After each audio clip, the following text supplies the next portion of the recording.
saya akan menceritakan tentang kisah inspiratif HP Samsung. Lahirlah seorang pemuda yang bernama Lee Byung Jun. Ia lahir pada tanggal 12 Februari tahun 1910. Awalnya ia hanya bekerja menjadi seorang penggiling padi, tetapi akhirnya bangkrut. Lalu ia bertekad untuk mendirikan pabrik elektronik yang namanya Samsung. Samsung dalam kata Korea adalah 3 bintang. Ia artinya besar dan berkuasa. Lalu ia pun alat elektronik pertama yang didirikan oleh Samsung adalah televisi sebesar 12 inch. Lalu pada 2 bulan kemudian barang itu terjual keras sehingga sampai 5 juta, dan Lee Byung Jun pun dijuluki produser TV paling besar di dunia.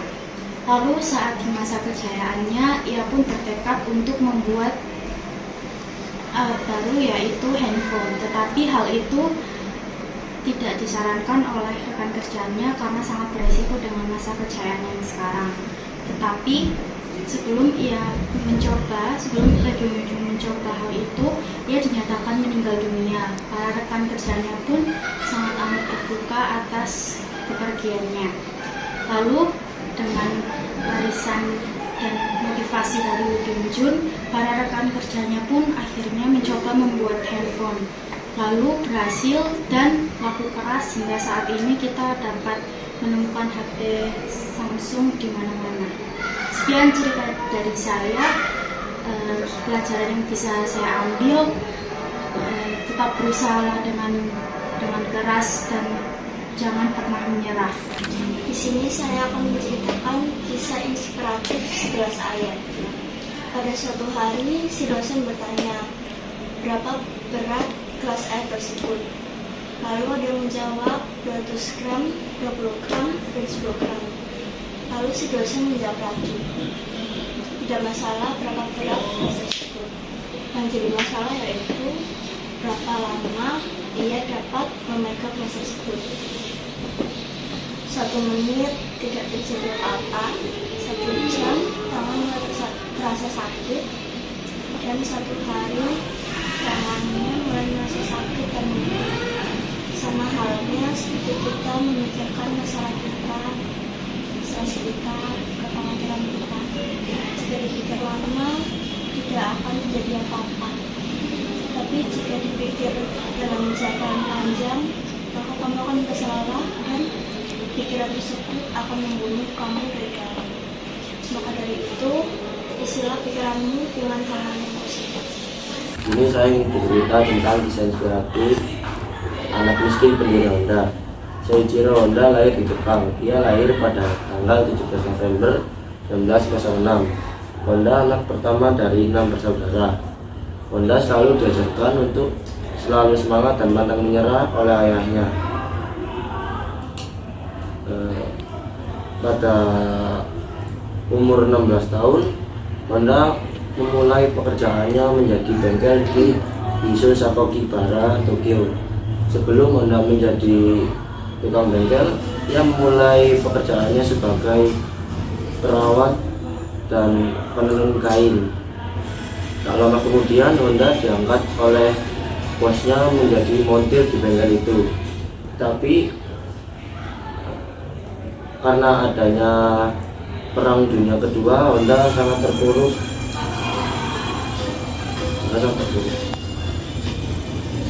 Tapi dengan kegigihan Honda, ia membuka bengkelnya sendiri saat Perang Dunia Kedua selesai. Pada tahun 1982, Honda mengeluarkan motor baru yang bernama Dream the Motor. Kode yang dapat diambil dari kisah ini, suksesan tidak tergantung oleh kemiskinan. Di sini saya akan menceritakan cerita inspiratif dengan judul Alat Bantu Dengar. Seorang pria merasa istrinya membutuhkan alat bantu dengar. Ia pun pergi ke seorang dokter, dan sang dokter memberikan tes informal dengan cara sang pria berdiri dari istrinya sekitar 10 meter dengan nada bicara yang biasa dan mendekat secara berkala. Malam itu sang istri sedang memasak. Sang suami ingin mengetes istrinya dengan bertanya pada jarak 10 meter, "Sayang, masak apa?" Kemudian ia mendekat secara berskala. Saat ia di sebelahnya, sang istri berteriak, "Sudah kesekian kalinya saya menjawab, masak ayam." Nah, dari cerita tersebut kita dapat mengambil hikmah kalau terkadang masalah tidak selalu terjadi pada orang lain, tapi terkadang terjadi pada diri kita sendiri. Di sini saya akan menceritakan kisah inspiratif tentang kisah Michael Jordan. Kisah ini menceritakan seorang anak kecil bernama Jordan yang memiliki minat dan bakat dalam olahraga basket. Meskipun banyak rintangan, dia tetap berlatih.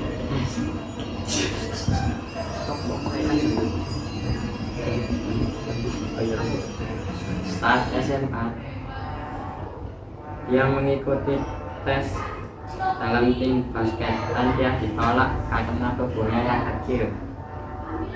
Beberapa tahun kemudian, ia mengikuti tes kembali dan ia berhasil lolos dan masuk dalam tim tersebut. Jordan membuktikan bahwa ia mencetak rekor 40 angka. Kemudian ia pensiun pada tahun 2003 dan tercatat sebagai pemain terbaik kedua. Kota yang bisa diambil dalam kisah ini, meskipun banyak rintangan, tetaplah berlatih keras.